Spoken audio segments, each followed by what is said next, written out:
조이패드 게임 컨트롤러라는 게 다 이런 정상만 있는 게 아니에요. 뭐 이런 거부터 해서 뭐 막 이런 거 뭐 저런 거 요런 거 이런 거 저런 거 아주 막 그냥 아주 아니 이런 걸로 게임을 한다고? 뭐 아주 뭐 별의별 기상천외 아주 그냥 기가 막힙니다. 연금술사가 금을 만들진 못했지만 화학 발전에 이바지했듯이 Fucked up shit. 금이 되지 못한 똥 컨트롤러들이 현대 게임패드 발전의 걸음이 된 과정, 그 무적의 닌텐도조차 헤매고 또 헤매던 복잡 미묘한 게임패드의 변천사 컨트롤러의 그 장대한 역사를 털어봅시다. Fucking shit. 역사니까 우리보다 훨씬 전에 태어난 진짜 선사시대 게임 얘기부터 해야 되는데요. 난 본 적도 없는 그런 원식 게임들 관심 없고 닌텐도 플스같이 아는 얘기부터 듣고 싶다 하시는 분들은 여기 밑에 제 생박 칸난인 거 보고 넘기시면 되고,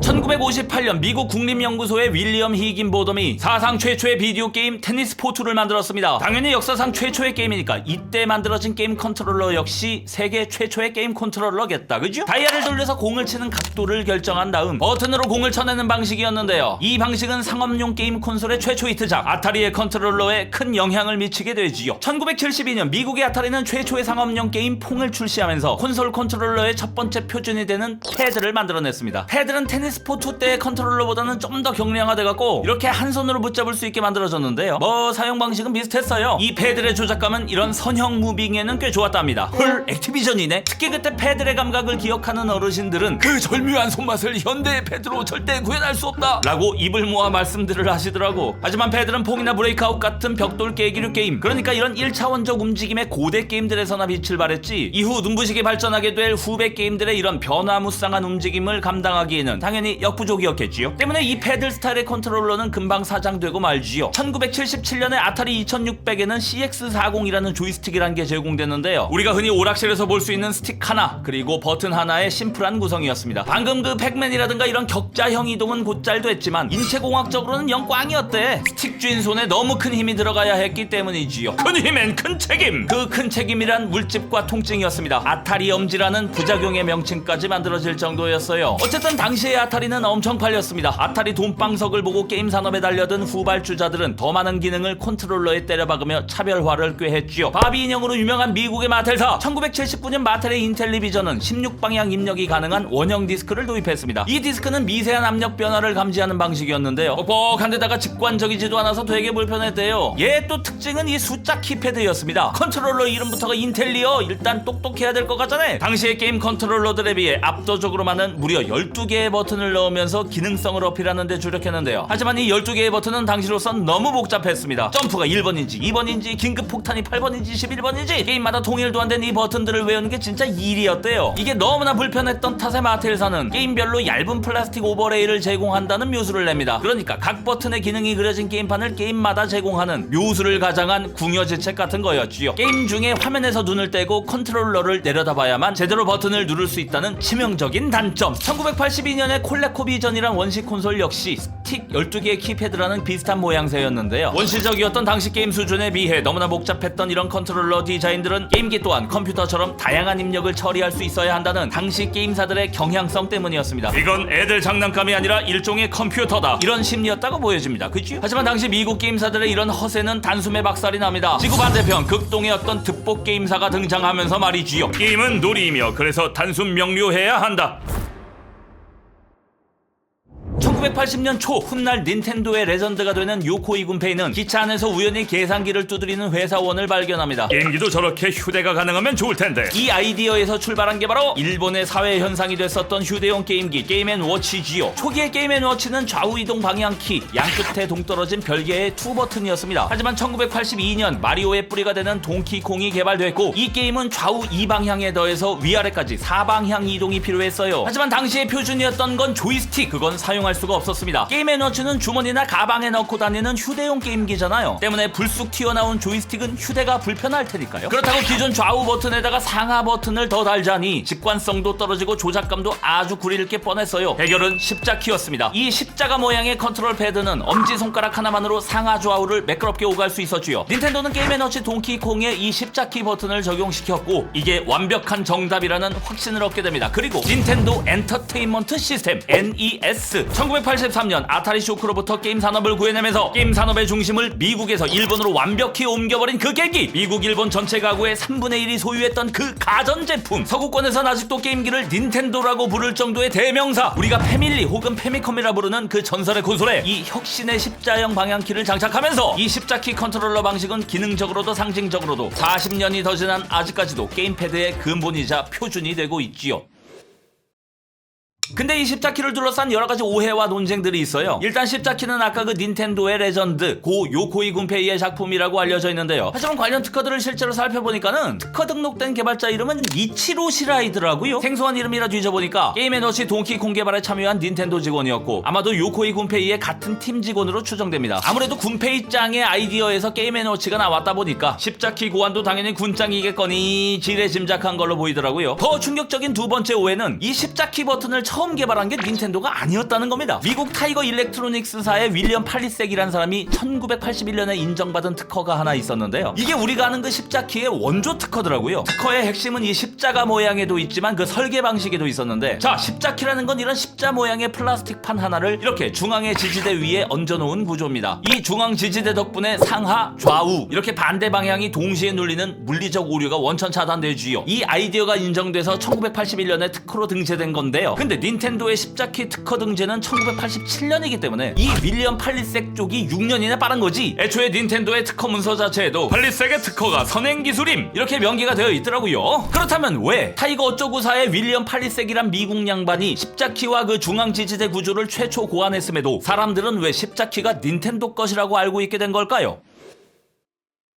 일단 미국 타이거사에서 먼저 만든 십자키는 조작감이 되게 뻑뻑하고 구렸다고들 하더라고요. 하지만 닌텐도에서는 버튼의 높이, 반발력, 간격 등을 훨씬 더 세밀하고 정교하게 설계했고 그에 따라 훨씬 더 개선된 조작감을 만들어낼 수 있었습니다. 그 덕에 왼손 엄지는 상하 좌우 이동, 오른손 엄지는 점프나 발사 같은 액션, 이렇게 양손 분업 체계까지 확립시켜주면서 훨씬 안정적이고 정밀한 컨트롤을 가능케 한 거다, 그치요? 그리고 최초의 미국 십자키는 위음새 부분이 이렇게 딱딱한 알루미늄으로 만들어졌는데요. 반면에 닌텐도 것은 전도성 고무로 만들어서 쫄깃하게 조작감이 훨씬 좋았어요. 이런 차별성과 개선점 덕분에 윌리엄 팔리색의 선점 특허가 이미 있었음에도 불구하고 닌텐도가 6년이 더 지나서도 개별 특허를 받을 수 있었겠지요. 게다가 말씀드렸듯 닌텐도가 당시 콘솔 시장의 90% 이상을 차지한 적도 있었을 만큼 초대박을 넘어 아예 게임의 뉴 노멀이 되어버리자 세상 모든 후속 게임기의 컨트롤러들은 이 닌텐도의 십자키를 표준으로 삼을 수밖에 없었습니다. 그러니 닌텐도가 당연히 십자키의 창조주라는 인식이 생겼을 테고요. 게다가 인터넷도 없던 시절이잖아요. 딸깍 특허 검색 같은 건 엄두도 못 내던 때요. 그러니 닌텐도 십자키 창조설이라는 오해는 너무나 쉽게 진실이 될 수밖에 없었을 것 같습니다. 그죠? 그리고 최초의 패미컴 게임패드는 이렇게 네모난 직사각형 모양이었어요. 오래 쥐고 있으면 모서리가 손바닥을 계속 찌르기 때문에 손바닥이 아프고 저린다는 단점이 있었지요. 그래서 닌텐도는 다음 버전 패미컴에서 패드 모서리를 곡선형으로 개선했습니다. 그리고 AB 버튼의 배치가 수평에서 약간 사선으로 변경됐는데 이 또한 엄지손가락에 더 편한 그립을 적용한 결과였지요. 도그본, 개벽다구라고 불렸던 이 게임패드는 인체공학적인 부분까지 고려한 닌텐도의 역작이었으며 훗날 컨트롤러들이 모두 유선형 디자인을 갖게 만드는 현대 게임패드 발전의 시발점이라 하겠습니다. NES 패미컴에 이어 세계 콘솔 왕좌를 계승한 1990년의 SNES 슈퍼 패미컴. 그 패드는 2D 게임 컨트롤러의 완성형이라는 평가를 받을 정도였어요. 가장 큰 혁신은 숄더 버튼의 도입이었는데요. 패드 상단 모서리에 검지로 조작할 수 있는 버튼이 추가되면서 엄지에만 몰리던 조작 부하가 분산됐고 그래서 피로도가 낮아졌고 그래서 더 다양하고 복잡한 조작을 가능하게 만들었습니다. 이렇게 F0에서는 숄더 버튼을 이용해 기체를 기울여 급손해를 할 수 있었고 스트리트 파이터 2에서는 강펀치, 강킥을 여기다 할당해갖고 스파2만의 6버튼 체계를 소화해낼 수 있었지요. 여담인데요, 이 스파2가 게임 세상을 집어삼킨 그때 슈퍼 패미컴에서 이 6버튼이 감당된다는 건 축복이었어요. 당시 닌텐도의 라이벌 세가 메가드라이브에도 스파2가 나왔는데요. 메가드라이브는 ABC 3버튼 뿐이잖아요. 스파2를 어떻게 했지? 3버튼이 약중간 펀치로 세팅돼 있었고 스타트 버튼을 눌러야만 이게 약중간 킥으로 바뀌었어. 그래서 중간중간 막 스타트 버튼 눌러주면서 펀치킥 모드를 왔다갔다 토글하면서 콤보를 넣어야 돼서 그 귀찮음을 못 견디고 6버튼 신형 패드를 새로 사든가 돈 없으면 그냥 참고서라도 이악 물고 할 정도로 당시 스파2의 인기는 어마어마했었지요. 여튼 슈퍼 패미컴 게임패드 얘기도 돌아와서 전면 버튼은 기존의 2버튼 체제에서 4버튼 체제로 늘어났고 이를 오른손 엄지가 쉽게 커버 가능한 다이아몬드 형태로 배치됐고요. 이 LR 숄더 버튼의 도입과 전면 4버튼 다이아몬드 디자인은 훗날 소니의 플스, 마소의 액박 등 경쟁사들이 모두 따라할 수밖에 없는 업계 표준이 됩니다.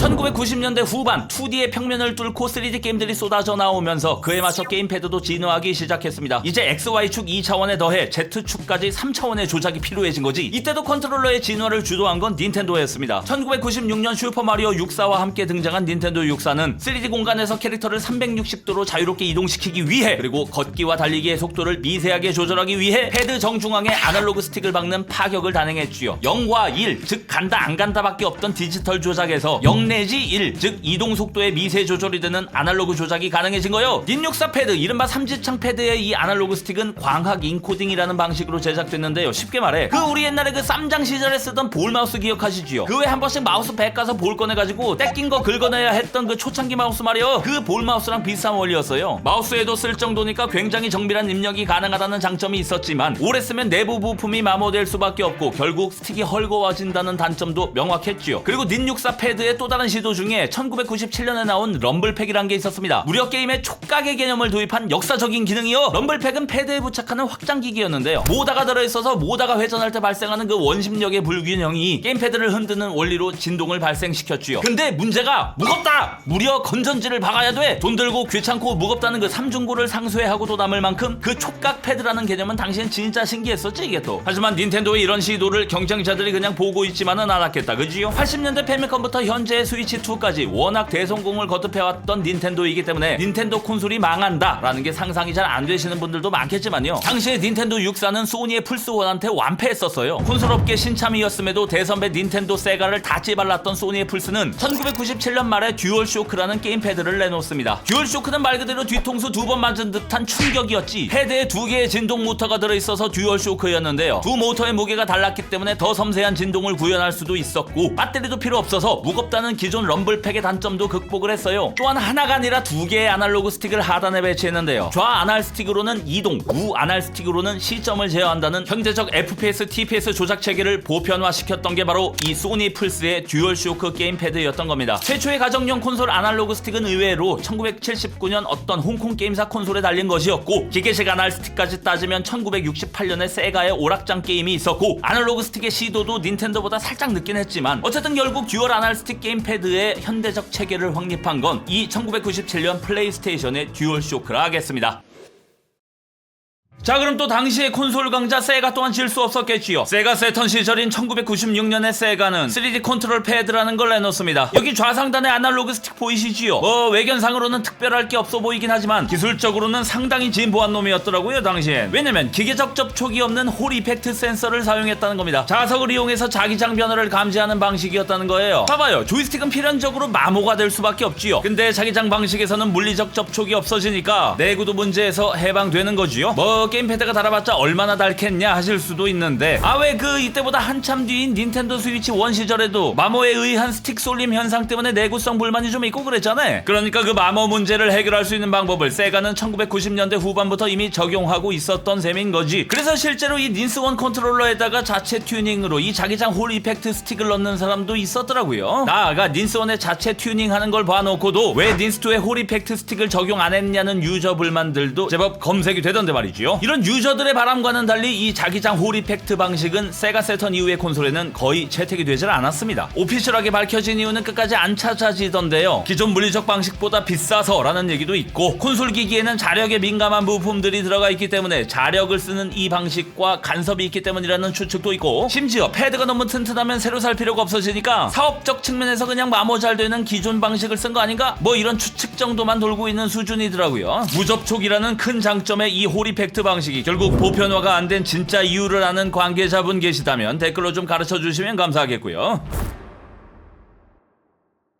패드를 보지 않고도 버튼을 구분할 수 있어야 한다. 닌텐도의 연타석 망콘솔이었던 2001년에 게임큐브가 내세운 패드 철학 중 하나가 이거였습니다. 그 철학에 기반하여 인체공학적으로 고민한 결과 가장 중요한 A 버튼이 중앙에 제일 크게 자리 잡았고, BX, Y 버튼이 그 주변을 감싸는 비정형 디자인이 나오게 된 거지요. 그리고 LR 숄더 버튼은 아날로그 디지털 하이브리드 방식이었는데요. 부드럽게 당기면 처음에는 아날로그 방식으로 미세 조절 가능한 입력이 들어가다가 끝까지 당기면 딸깍 소리와 함께 디지털 버튼이 눌리는 방식이었고, 패드였거든요. 자, 이걸 그래서 어떻게 써먹었느냐. 예를 들어 슈퍼마리오 선샤인에서 물줄기 세기를 조절하는 방식으로 쓰였지, 촉각, 청각, 공감각적인 피드백을 통해서 유저에게 입력의 진행 정도와 한계점을 명확히 알려주는 신개념의 컨트롤 인터페이스로 나름 칭찬받았지요. 이렇듯 철학적으로도 기능적으로도 남달랐던 게임 큐브 패드. 근데 이게 마리오 젤다 같은 닌텐도 게임에서는 아주 편리했지만 여러 콘솔에 출시되는 외부 서드파티 게임들에선 또 얘기가 달랐어요. 당시 경쟁기기였던 플스2나 엑스박스는 동일한 크기의 버튼 4개가 다이아몬드 형태로 가지런히 배치된 정형화된 표준 방식을 쓰고 있었습니다. 하지만 오직 닌텐도 게임 큐브만 패드 구조가 달랐던 거지. 그러니 외부 개발사 입장에서 생각해보면 얼마 팔리지도 않은 이 닌텐도 게임 큐브만을 위해서 버튼의 배치와 조작감을 따로 고민해야 했으니 이게 게으르 같고 가성비가 안 나오는 거요.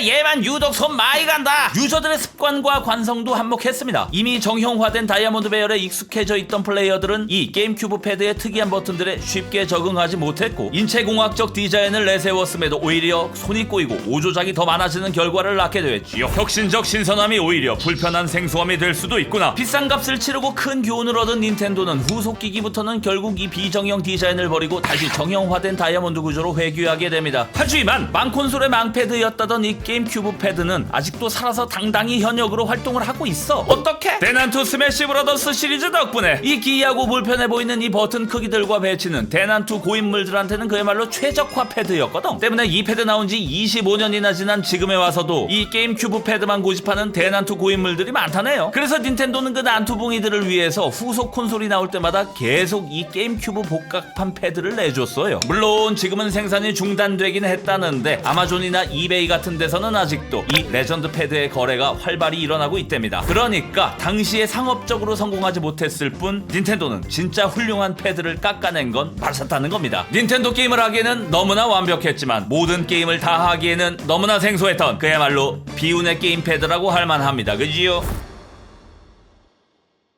게임패드의 역사를 다루면서 동서양 버튼 차이 얘기는 왜 안 하냐 하시는 또 우리 게임 잘할 G19분들도 꽤 계실 듯한데요. 자, 세상만사 삼라만상이 대부분 그렇듯이 역사를 타고 오다 보면 항상 모든 건 제일 좋은 쪽으로 정형화가 되기 마련입니다. 장수 게임들 빌드가 결국엔 한 점으로 획일화되는 것처럼 말이지요. 게임패드 역시 표준화와 정형화의 역사를 가지고 있지만 아직도 통일되지 않은 큰 문제가 하나 있으니 그것은 동서양 간 버튼 차이 문제입니다. 버튼 차이. 닌텐도 컨트롤러의 다이아몬드 버튼 배치 형태를 보면 오른쪽이 확인, 아래쪽이 취소잖아요. 이는 서구권을 대표하는 엑스박스의 게임패드가 아래쪽이 확인, 오른쪽이 취소인 것과 서로 반대입니다. 이 때문에 헷갈려하는 동서양 게이머가 제법 많지요. 인게임 조작을 넘어 게임 바깥의 콘솔 기능 조작에까지 진짜 기본 중에 기본 조작이 이 AB 확인 취소다 보니까 자꾸 뒤로가 입력돼서 이게 개팍치는 거지. 자, 닌텐도는 일본 회사잖아요. 닌텐도의 확인 버튼이 아래가 아닌 오른쪽에 있는 이유는 1983년에 근본 콘솔 패미컴까지 거슬러 올라갑니다. 당시 닌텐도의 주요 컨트롤러 철학 중 하나는 반드시 A가 주동작, B가 보조 동작이어야 한다는 것, 그리고 주동작인 A 버튼이 더 편한 위치에 있어야 한다는 것이었지요. 그래서 버튼 순서가 AB가 아닌 BA 순서가 됐고 A 버튼이 엄지가 더 누르기 편한 바깥쪽에 있는 거고요. 또 그래서 슈퍼마리오의 주 액션인 점프가 A, 보조 액션인 대쉬가 B였던 이유이기도 한 거지요. 또 다른 일본 회사인 소니의 플스 역시 초반에는 닌텐도처럼 동그라미 확인을 오른쪽에, X 취소를 아래쪽에 놨었습니다. 여기서 닌텐도의 AB 버튼 역할을 하는 버튼 이름이 플스에선 OX였다는 게 문제의 단초가 됐는데 말이지요. 자, 우리 동양권에서 진행, 긍정의 기호는 당연히 동그라미입니다. 돌아가시오, 부정의 기호는 당연히 X고요. 그죠? 근데 문제는 이 X 기호가 서구권에서는 긍정, 확인, 체크 표시의 의미로도 많이 쓰인다는 거예요. 그래서인지 원래 플스의 일본 내수판은 동그라미 확인, X 취소, 북미 유럽판은 동그라미 취소, X 확인이었단 말이지요. 진짜 사람 존나 헷갈리게? 하지만 2020년 플레이스테이션 5부터 소니는 서구권 기준인 X 확인, 동그라미 취소로 글로벌 표준을 확정했고, 이에 따라 일본 내수판 입장에선 확인 취소가 뒤바뀌게 된 겁니다. 당연히 일본 게이머들은 이 동그라미 X 뒤집기에 격렬하게 반발했지. 소니 입장에선 이 사소하면서도 은근 중요한 수십 년 캐캐 묵은 이 문제가 계속 거슬렸을 겁니다. 실제로 미터야드 도량형 헷갈려서 우주선 폭발했었잖아요. 그 정도의 심각한 사안까지는 아닐지라도 지역 간 유저 혼동, 개발 편의성에서도 이 동그라미 X 문제는 큰 문제 문제였으니만큼 소니는 어느 한쪽으로 통일시킬 필요성을 느꼈을 것이고 결국 아래쪽의 X 버튼을 확인, 오른쪽의 동그라미 버튼을 취소, 이렇게 최종 결론을 내렸다는 건데, 반면 설정을 바꿀 수 있게 해주긴 했습니다만 어쨌든 닌텐도 확인 취소 버튼의 기본 배치는 여전히 기존 위치를 고수하고 있습니다. 아직도 디폴트는 오른쪽이 확인, 아래쪽이 취소거든요. 이건 닌텐도 내수판이든 북미판이든 다 마찬가지입니다. 즉 플스의 소니가 서구권 기준으로 변절함으로써 이젠 이 버튼 차이 문제는 동서양의 문제가 아니라 닌텐도 플스 사이의 차이가 돼버렸다고 봐야지요. 아 근데 엑스박스 얘기는 어디 가냐고. 아 맞다, 엑박도 콘솔이 아직 있긴 있지요. PC 게임 패스만 하다 보니까 콘솔 기계에 있다는 걸 까먹고 있었네.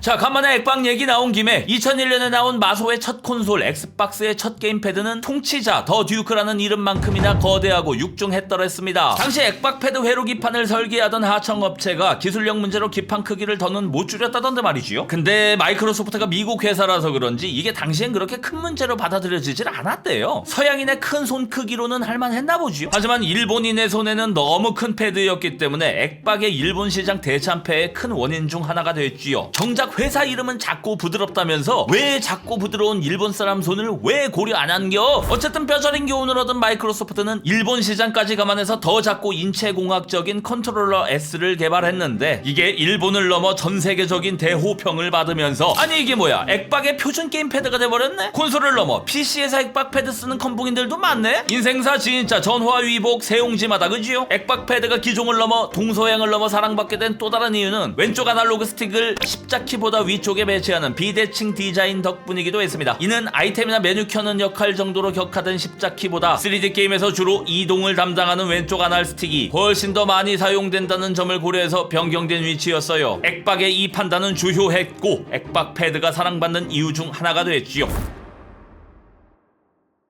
2006년 닌텐도는 또 다른 혁신을 시도합니다. 점점 더 빡세지는 고사양 그래픽 경쟁에서 슬쩍 빠져나와서 위 리모컨을 통한 온 가족의 체감형 게임 시장을 개척한 거지요. 마리오의 아버지 미야모토 시게루는 당시의 게임 패드들이 버튼이 너무 많아지고 복잡해져서 라이트 유저층에겐 너무 높은 허들이 된다고 봤습니다. 깨말못 할머니조차 쉽게 쓰는 컨트롤러를 만듭 시게루! 나루호도 야빠리 시게루상! 근데 그런 컨트롤러를 어떻게 만들죠? 그건 이제부터 니들이 생각해야지. 닌텐도 개발자는 별의별 실험들 다 해봤대요. 온갖 모양들로 다 테스트해본 결과 스마트폰이 나오기 전까진 우리 손에 가장 친숙했던 가전제품인 TV 리모컨 모양으로 결정하게 됐다고 하지요. 위 리모컨은 광학 센서, 삼축 가속도 센서가 달려있어가지고 전후, 좌우, 상하의 움직임과 기울기를 감지할 수 있었고 덕분에 테니스 라켓, 탁구채, 야구 빠따 휘두르는 동작을 게임 내에서 구현할 수가 있었습니다. 물론 처음부터 인간의 모든 동작이 완벽하게 입력되지는 않았어요. 그래서 닌텐도는 자이로스코프를 추가한 위 모션 플러스를 출시해서 가속도 3축에다가 자이로 3축의 6축 모션 감지를 완성합니다. 자이로 3축이 추가되면 뭐가 좋냐? 단순히 힘의 방향만 감지되는 게 아니라 손목을 비트는 회전과 각도까지 실시간으로 추적할 수 있게 돼. 내가 컨트롤러를 45도 각도로 눕히면 캐릭터도 칼을 45도 각도로 눕힌다는 거지. 덕분에 위는 정밀하게 칼을 휘둘러서 적의 방어 틈새로 공격을 성공시키는 젤다 스카이워드 소드 같은 게임도 만들 수 있었지요. 이 6축 모션 감지 기능은 이런 식으로 위 스포츠같이 액티브한 모션 게임도 엄청 발전을 시켰어요. 그래서 진짜 명실상부한 온 가족의 게임기가 됐던 거고요. 거기에 위 리모컨만으로는 부족했었던 정밀 조작을 보완하기 위해 위 리모컨과 연결하여 사용하는 짝꿍 쌍절곤이라는 뜻의 눈차크가 탄생했습니다. 시게루는 전통적인 게임패드가 되게 부자연스럽다고 느꼈대요. 두 손을 가운데로 모으고 긴장하고 있는 이 자세가 놀고 있는 자세로는 전혀 보이질 않았다는 거지요. 게임은 일이 아니라 노는 겁니다. 양손을 주머니에 꽂고 쇼파에 누운 채로도 마음껏 게임을 할 수 있게 만듦 시게루! 뭐해 안 만들고! 개발진은 컨트롤러를 둘로 쪼갰어요. 뭐 이렇게까지 하려나 싶긴 하지만 어쨌든 세상에서 제일 게으를 수 있는 컨트롤러인 건 맞지요. 닌텐도는 정교한 디지털 신호 입력 장치보다는 게으르고 재밌는 그야말로 놀이도구를 만들고 싶었던 겁니다. 만들었고요.